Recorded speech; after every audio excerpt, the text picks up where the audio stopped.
Good morning students, NRP school की online क्लासों में आपका स्वागत है। अब हम बात करेंगे आप लेक्चर 6 की। इससे पहले जो लेक्चर 5 आपको बताया गया था उसमें 2 प्रश्न आपको गृह कार्य के दिए गए थे। दोनों प्रश्न आपके सामने हैं। पहला प्रश्न है निम्न के परवर्ती लिखिए। आपके सामने है 24,40,701 और दूसरी है 2,453। क्वेश्चन नंबर 2 है निम्न के पूर्ववर्ती लिखिए 94 और 1000। अब बात ये कि आपने ये दोनों गृह कार्य की कॉपी में दोनों प्रश्न हल कर लिए होंगे। अच्छी बात है, क्योंकि आप अच्छे विद्यार्थी हैं और अच्छे विद्यार्थी समय पे गृह कार्य करते हैं। ध्यान से वीडियो को देखते होंगे, ध्यान से पढ़ना, क्योंकि विद्यालय परिवार ये चाहता है कि विद्यार्थियों का जो पढ़ाई का नुकसान है वो ना हो। इसी को ध्यान में रखते हुए ये ऑनलाइन क्लासें चलाई जा रही है, ताकि विद्यार्थी घर पर बैठे बैठे भी कुछ न कुछ किताबों से संबंधित पढ़ सके, देख सके। तो आपको भी ध्यान रखना है कि अपना नुकसान ना हो, इसलिए पढ़ना है। तो दोनों जो प्रश्न थे वो आपने कर लिए होंगे। मैं इन दोनों प्रश्नों को हल करके एक बार और पुनः आपको ब्लैक बोर्ड में समझा रहा हूँ, ताकि हो सकता है कि आपको लगे कि मेरा आंसर सही है या गलत। मिलान कर लेंगे और समझ भी लेंगे। अब जैसे प्रश्न नंबर 2 है निम्न के पूर्ववर्ती लिखिए। पूर्ववर्ती का क्या अर्थ है? पूर्ववर्ती का अर्थ है कि इससे पहले संख्या कौन सी थी। जैसे 94 है, 94 से पहले कौन सी संख्या थी? तो 94 माइनस 1 करेंगे तो कितनी आ गई? 93। ऐसे ही आपके पास था 1000, इसमें से 1 कम करेंगे तो 1000 में से 1 कम किया तो 999। समझ गए? अब परवर्ती कौन सी? परवर्ती। जैसे आपके पास थे 24,40,701, इसने पूछा परवर्ती का मतलब इससे आगे की संख्या, तो उसमें 1 जोड़ दीजिए। आपके पास आ गया 24,40,702। इसी का दूसरा प्रश्न था 2,453, उसमें कितना जोड़ेंगे? 1। तो 3 और 1 4 हो जाएगा, तो 2,454। ये लो, आपके पास ये दोनों तो हो गई परवर्ती, यानी कि 2,453 के बाद 2,454 और 24,40,701 में 1 जोड़ा तो हो गया 24,40,702। पूर्ववर्ती का मतलब है 1 कम करना, दोनों में 1 कम कर दिया। परवर्ती का मतलब है 1 जोड़ना। इस प्रकार आपके 2.1 कंप्लीट हुई। आज हम शुरू करेंगे 2.2 एक्सरसाइज 2.2, क्योंकि 2.1 में 2 क्वेश्चन शेष बचे हैं जो आप स्वयं हल करेंगे। अब 2.2 आ रही है, इसका क्वेश्चन नंबर 1 ध्यान से देखेंगे।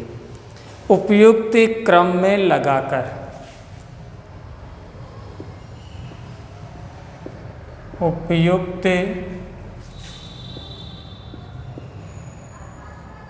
क्रम में लगाकर, उपयुक्त क्रम में लगाकर योग ज्ञात कीजिए। योग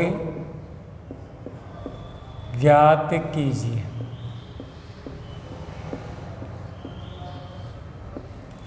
जैसे प्रश्न है 837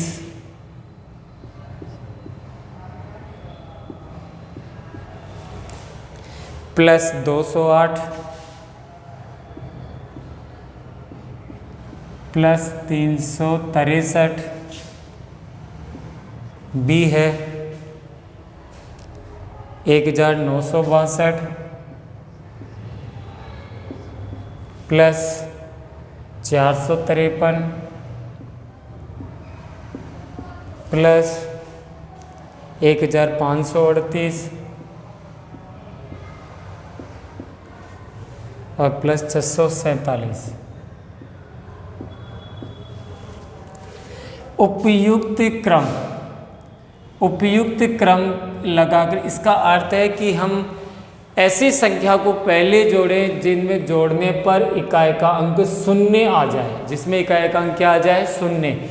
जैसे अब इकाई का अंक 7 है, 7 में कितना जोड़ें कि इकाई का अंक शून्य हो जाए। 7 के बाद में आता है 10, तो 7 के बाद जैसे 8, 9, 10, मतलब अगर 7 में हम 3 जोड़ देते हैं तो 7 और 3 10, अर्थात 10 का मतलब होता है इकाई का अंक 0। 10 का अर्थ होता है जैसे 7 में हम 3 जोड़ दें तो 10 हो गया, और 10 में इकाई का अंक क्या होता है, 0। ऐसे ही इन संख्याओं में 7 है तो कौन से जोड़ेंगे हम, 363, क्योंकि इसका भी इकाई का अंक कितना है, 3 है। तो ये दोनों संख्याएं पहले जुड़ेगी, बाद में हम इसको जोड़ेंगे।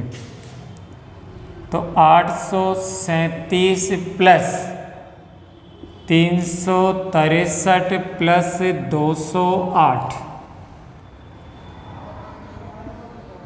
तो पहले इन दोनों को जोड़ेंगे, इनका जो आंसर आएगा बाद में 208 जुड़ेगा। तो जोड़ लेते हैं, 837 और 363, 7 और 3 10 हासिल के 1, 1 और 3 4 और 6 10 हासिल 1, 8 1 9 और 3 12, ताकि इससे क्या संख्याएं जुड़ने में आसानी हो जाती है। जैसे 1002 आ गई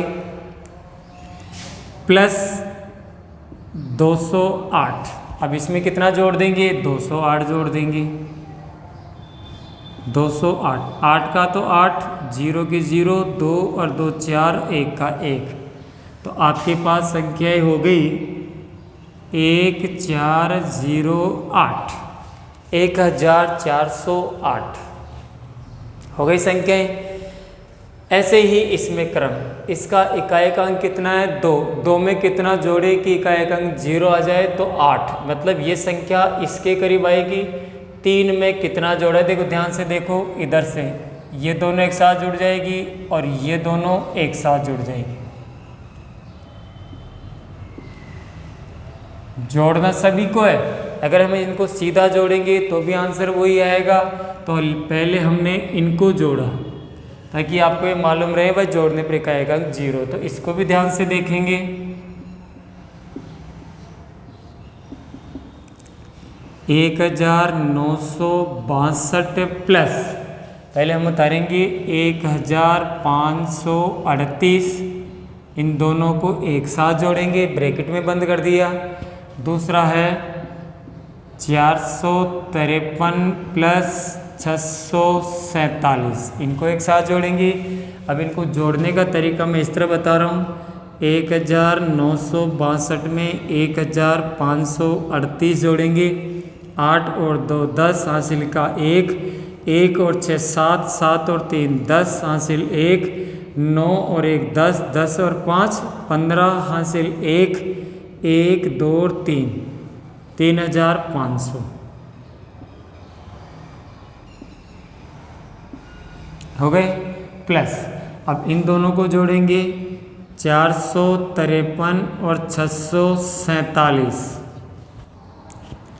7 और 3 10 हासिल के 1, 5 और 1 6 और 4 10 हासिल 1, 6 4 10 और 1 11, 1100 मतलब 1100 आपके पास हो गया। अब इनको जोड़ना है 3500 और 1100, यानी कि 1100 को जोड़ना है 0 0, 5 और 1 6, 3 और 1 4,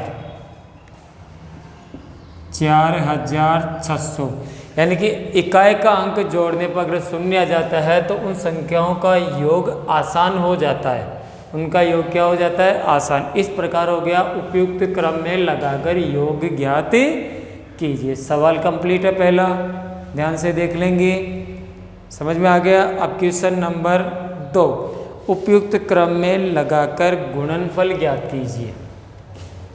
अभी योग का था, अब आ गया आपका गुणा। उपयुक्त क्रम में लगाकर गुणा ज्ञात कीजिए।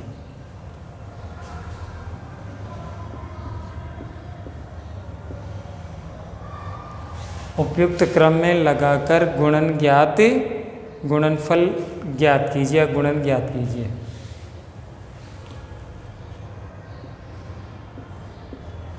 गुणनफल ज्ञात कीजिए।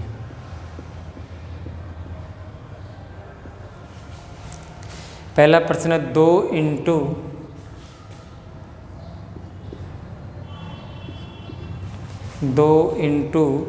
1768 इंटू 50।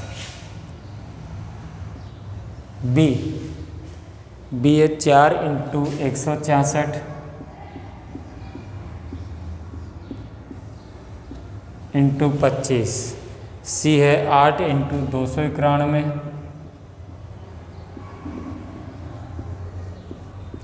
इंटू 125।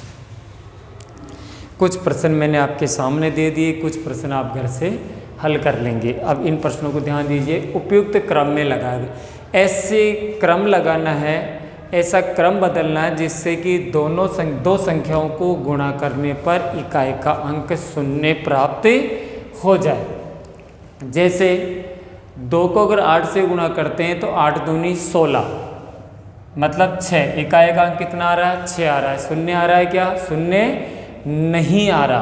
अब 2 को अगर हम शून्य से गुणा करते हैं तो क्या आता है? शून्य आ रहा है। क्या आ रहा है? शून्य आ रहा है। तो इसका मतलब है कि उपयुक्त क्रम ये वाला क्रम आपको करना है। कौन सा क्रम करना है? 2 इंटू 50, यानी 50 को 2 के पास में लाना है। देखिए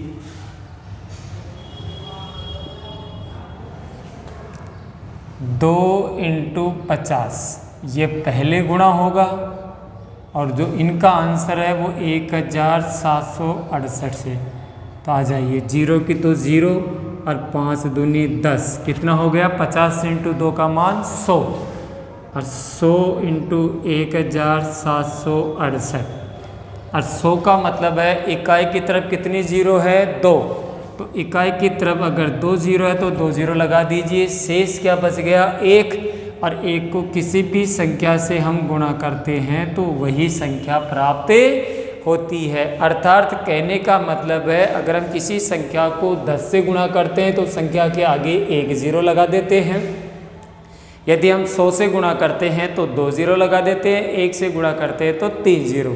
तो ऐसे ही 2 0 की तो 2 0 आ गई, शेष रह गया 1। और 1 को हमने 1768 से गुणा किया तो 1768। तो गुणा करना आसान हो गया, इसमें कोई रफ कार्य करने की जरूरत नहीं पड़ी। समझ गए? तो इसी वजह से इसने कहा था कि उपयुक्त क्रम में लगाकर गुणनफल, मतलब ऐसा गुणा करो कि आपका गुणा आसान हो जाए, सरल हो जाए, जिससे कि सवाल गलत ना हो। अब दूसरा प्रश्न है इसी का। अब जैसे 4 को हम 6 से गुणा करते हैं तो 4 छंग 24, 24 में का एक अंक 4 नहीं कर सकते। अब हम 4 को 5 से गुणा करते हैं तो 4 पंजे 20, मतलब ये सही हो रहा है। तो गुणा का क्रम ये होगा, तो 4 इंटू 25 होगा और गुणा 166। अब 25 को 4 से गुणा करोगे, 25 का जो पहाड़ है वो आपको आता है 25 एकम 25, 25 दूनी 50, 25 ती 75, 25 चौक 100। आपके पास 100 इंटू 166। फिर 100 का मतलब है 166 के आगे कितनी 0 लगा देंगे? 2 0। गुणा करके बता रहा हूँ क्योंकि आप विद्यार्थी छोटे हैं, छोटे विद्यार्थी गुणा ऐसे करते हैं। 166 इंटू 100, 0 से गुणा करते हैं संख्याओं को तो 0 ही आती है। आगे 3 बार 0, फिर 0 से 6 से गुणा किया 0 0 0, फिर गुणा करते हैं 1 से 6 को गुणा करते हैं 6 एकम 6, फिर 6 को करते हैं 6 एकम 6, 1 एकम 1, जोड़िए 0 0 6 के 6 6 के 6 1। देख लीजिए आंसर वो आ रहा है कि नहीं आ रहा। तो इसीलिए पहले भी कहा था कि 100 का मतलब है 2 के आगे 0 लगाना, 10 का मतलब है संख्या के 1 आगे 0 लगाना। अब इसका प्रश्न नंबर 3 है।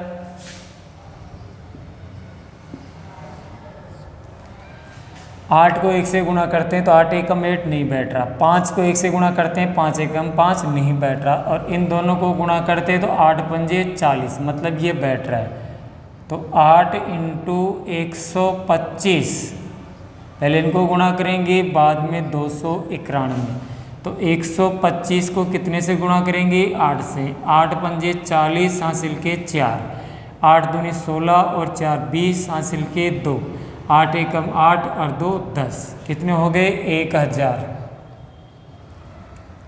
अब 1000 को कितने से गुणा करेंगे? 291 से। फिर बोल रहा हूँ 10 का मतलब 1 के आगे 0 लगाना, 100 का मतलब 2 के आगे 0 लगाना, 1000 का मतलब 3 के आगे 0 लगाना।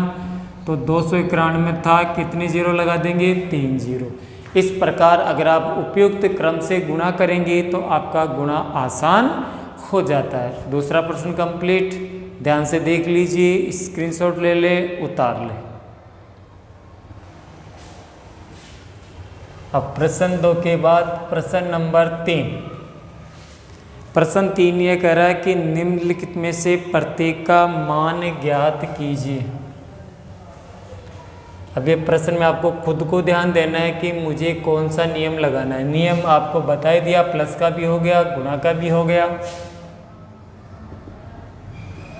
प्रश्न नंबर 3 है, निम्नलिखित में से प्रत्येक का मान ज्ञात कीजिए।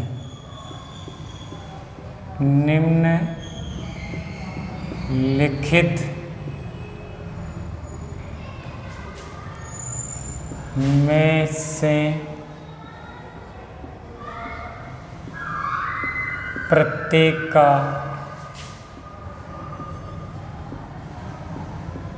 मान ज्ञात कीजिए।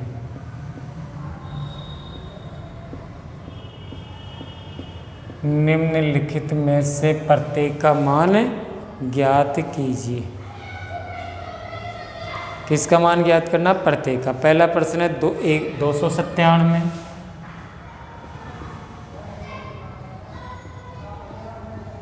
297 गुणा 17 प्लस 297 गुणा 3,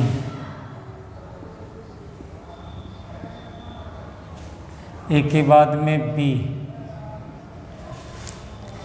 ये कह रहा है 54,279, 54,279 गुणा 92 प्लस 8 गुणा 54,279, 54,279। 2 क्वेश्चन आपके सामने। क्वेश्चन नंबर 3 में टोटल तो इसके 4 क्वेश्चन है, 2 में हल करवा देता हूँ, 2 आप हल कर लेना। हाँ जी, इस प्रश्न में आपको क्या चीज़ को बना रही है? ये गुणा है इस तरफ और ये गुणा इस तरफ, बीच में आ रहा है प्लस। जब 2 आपके पास ब्रैकेट बन रहे हैं, आप ध्यान से देखिए इसमें और इसमें क्या चीज़ को बना रही है। ऐसे समझ में नहीं आ रहा तो इस प्रकार देख लेंगे। 297 इंटू 17 ब्रैकेट प्लस दूसरे ब्रैकेट में 297 इंटू 3, दोनों में से ये बताइए कि क्या चीज़ कॉमन आ रही है? 297 कॉमन आ रहा है, तो हमने 297 ले लिया। कितना ले लिया? 297, समझ गए। अब 297 ले लिया, इसमें शेष क्या बच गया? 17, बीच में प्लस और इसमें बच गया 3। आपके पास हो गया 297 इंटू 17 और 3 20, समझ गए। तो यहाँ पर अलग अलग गुणा करने की आवश्यकता नहीं है। इनके इन दोनों को गुणा करो, इनको गुणा करो, फिर इनके आंसर जोड़ो, नहीं। अगर गुणा और प्लस या इधर भी गुणा इधर भी गुणा, दोनों में कोई संख्या कॉमन आ रही है तो कॉमन ले लीजिए। शेष संख्याओं के मध्य यदि प्लस है तो उनको जोड़ दीजिए और माइनस का चिन्ह है तो उनको घटा देते हैं। अब 297 को हम कितने से गुणा करते हैं? 20 से। किससे गुणा कर रहे हैं? 20 से। 0 की तो 0, फिर 0, फिर 0, 2 से गुणा करेंगे, 2 7 14, हासिल 1, 2 9 18 और 1 19, हासिल 1, 2 दूनी 4 और 1 5। पुनः देख लेते हैं 0 0 0, 2 7 14 हासिल के 1, 9 दूनी 18, 1 19 हासिल 1, 2 दूनी 4 और 1 5, 0 4 का 4, 9 का 9, 5 का 5940, 5940। सवाल कंप्लीट हो गया। अब दूसरे में आ जाइए।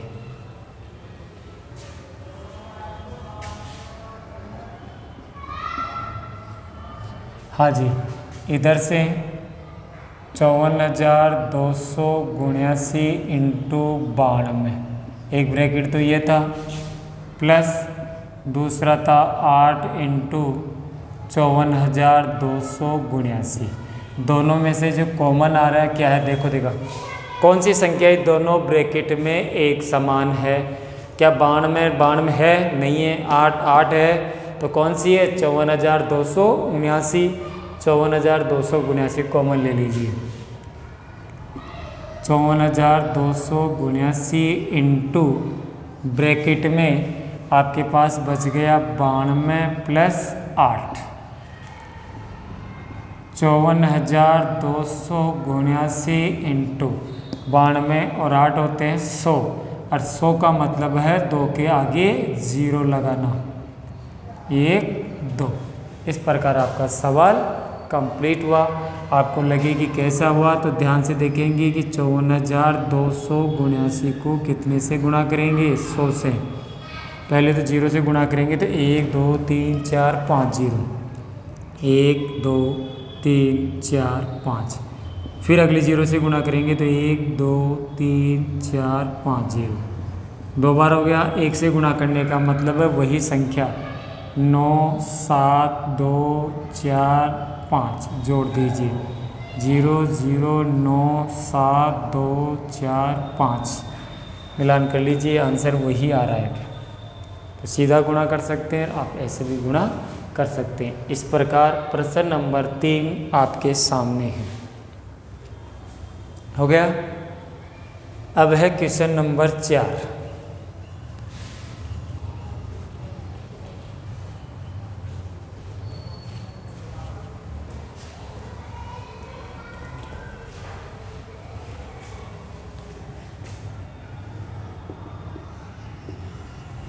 क्वेश्चन नंबर 4 ये कह रहा है, क्वेश्चन नंबर 4 उपयुक्त गुणा का प्रयोग करके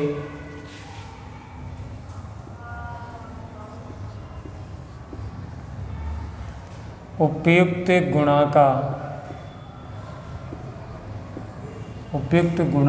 प्रयोग करके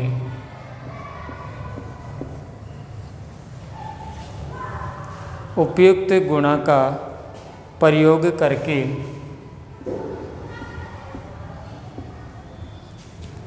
गुणनफल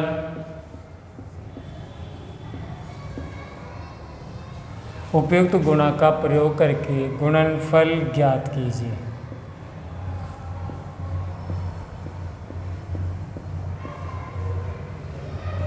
गुणनफल ज्ञात कीजिए। जैसे प्रश्न है 738,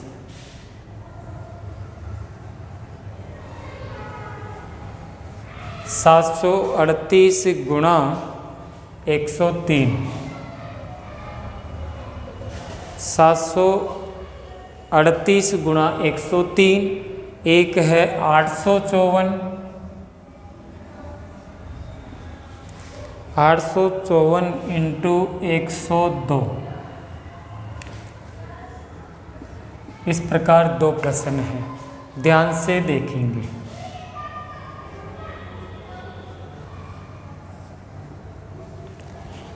हाँ जी, अब उपयुक्त गुणा का प्रयोग करके, यानी कि ये डायरेक्ट गुणा, सीधा गुणा नहीं पूछ रहा है, मतलब आपको इसमें गुणा में ऐसा प्रयोग लगाना है, ऐसी संख्याओं में बदलना है जिससे कि संख्याएं गुणा करने पर आसानी हो जाए, अर्थात इकाएकांक जिनमें 0 बन जाए। जैसे 738 को तो हमने ऐसे ही छोड़ दिया, गुणा 103 को हमने कर दिया 100 + 3। ये होता है गुणा में वितरण का नियम। कौन सा नियम होता है गुणा में? वितरण का नियम। अर्थात ऐसे संख्या जिसके ऐसे टुकड़े कीजिए जिससे कि इकाएकांक जिनका 0 आ जाए, जैसे 10, 100 या 1000 के रूप में, इस टाइप में। तो हमने कर दिया 103 को 100 + 3, अर्थात 738 को हम 100 से भी गुणा करेंगे, 738 को हम 3 से भी गुणा करेंगे। 738 × 100 प्लस ये गुणा अलग हो जाएगा, और दूसरा गुणा है 738 × 3। अब ये गुणा करना आसान है। 738 को 100 से गुणा करने का मतलब है कि 738 है उसके आगे हम 2 0 प्लस, और 3 से गुणा करना आसान है। 3 8 24 हासिल के 2, 3 3 9 और 2 11 हासिल का 1, 7 21 और 1 22। अब दोनों को जोड़ते हैं। 7 3 8 00 और 2 2 1 4, 4 का 4, 1 का 1, 8 और 2 10 हासिल का 1, 4 और 2 6 और 7, 76014 हो गया ये। इसके बाद इसका प्रश्न अगला है, दोनों में से वितरण का नियम किस में लागू किया जाए। देखिए 854 को तो मैं ऐसा कैसा लिख रहा हूँ, लेकिन 102 के हम टुकड़े करते हैं 100 + 2, आसानी से टुकड़े हो रहे हैं 100 + 2। अब 100 भी 854 से गुणा होगा और 2 भी। ध्यान से देखेंगे 854 को गुणा करेंगे हम किससे, 100 से, क्योंकि ब्रैकेट के बाहर जो संख्या है, ब्रैकेट के अंदर जितनी भी संख्याएं होती हैं उन सबसे अलग अलग गुणा होती है। प्लस तो प्लस, फिर 854 × 2, तो 100 से गुणा करने का मतलब है कि 854 के आगे कितनी 0 लग गई, 2 0, प्लस इसको गुणा कर देंगे। 2 चौक 8, 2 पंजे 10 हासिल 1, 8 दूनी 16 और 1 17। यानी कि आपको इन संख्याओं को जोड़ना है। अब क्या करना है, जोड़ना है। ये लो जोड़ देते हैं। 8 का 8 0, 7 और 4 11 हासिल 1, 1 और 5 6 और 1 7 और 8 87108, 87108 हो गया काम कंप्लीट। इस प्रकार ये गुणा का वितरण का नियम है। तो एक्सरसाइज 2.2 के आपके पास प्रश्न 4 कंप्लीट हो गए। अब मैं घर से आपको गृह कार्य के लिए कुछ प्रश्न दे रहा हूँ, आपको ध्यान से देखना है, घर से करके लाना है।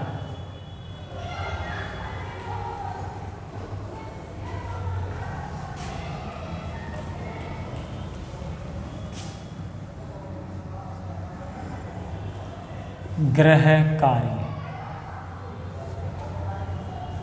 क्वेश्चन नंबर 1 है, उपयुक्त गुणा का प्रयोग करके गुणनफल ज्ञात कीजिए।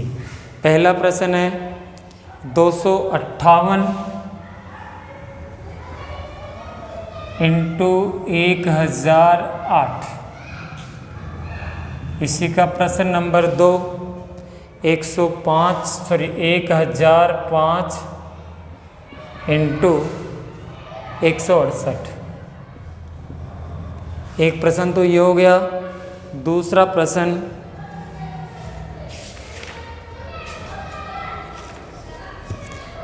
वितरण का प्रयोग करते हुए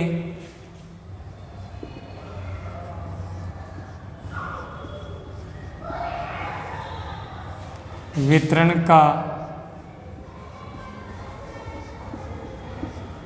प्रयोग करते हुए